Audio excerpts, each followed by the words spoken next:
এই তিনিগৰাকী ধৰ্ষণকাৰীৰ মাজৰ দুগৰাকী মাইনৰ এতিয়া যদিহে তেওঁলোকক ধৰি উলিয়াব পাৰে আমাৰ ভাৰতীয় আইনৰ মতে এই দুগৰাকী মাইনৰক জুভিনাইল জাষ্টিছৰ বাবে পঠিওৱা হ'ব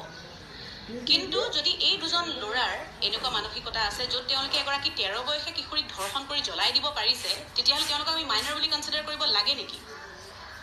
এই কণমানি কিশোৰীগৰাকী কিন্তু ছেকেণ্ড চান্স এটা নাপালে এওঁলোকে কিয় পাব লাগে আৰু এইটোৰ এছুৰেঞ্চ আমাক কোনে দিব যে তেওঁলোকে ওলাই আহি এগৰাকী ভাল নাগৰিক হ'ব আৰু যদি সেই এছুৰেঞ্চটো কোনেও দিব নোৱাৰে তেনেহ'লে এনেকুৱা বহুতো ভৱিষ্যতলৈ ঘটনা সংঘটিত হ'ব বুলি আমি প্ৰস্তুত হৈ থাকিব লাগিব মই ভাবোঁ এগৰাকী ধৰ্ষণকাৰী যিয়ে বয়স নহওক কিয় মাইনৰ হওক বা যিয়ে নহওক ইমান ডাঙৰ যেতিয়া অপৰাধ ইমান ডাঙৰ এটা পাপ যেতিয়া কৰিব পাৰে তেওঁলোকৰ জীয়াই থকা কোনো অধিকাৰ নাই সকলোকে আহ্বান জনাইছোঁ আপোনালোক সকলো ওলাই আহক আমি সকলো একগোট হৈ ওলাই আহিবই লাগিব এইবাৰ মাতিবই লাগিব কাৰণ ইমান সুন্দৰ পৰিৱেশ এটাত সৰুৰে পৰা অসমত ডাঙৰ দীঘল হৈছোঁ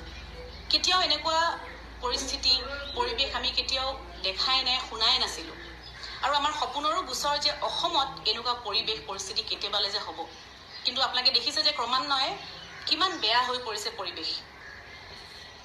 ভগৱানে নকৰক আমাৰ পৰিয়ালৰো কালি পৰহি কোনোবা হ'ব পাৰে গতিকে সেই দিনটোলৈ কিয়নো বাট চাব লাগে সকলোৱে আগবাঢ়ি আহিব লাগিব এইবাৰ আমি একগোট হৈ একলগ হৈ আমি মাতিবই লাগিব সকলোৱে আগবাঢ়ি আহক তাকে বিচাৰিছোঁ I want justice in the Botadroba rape case.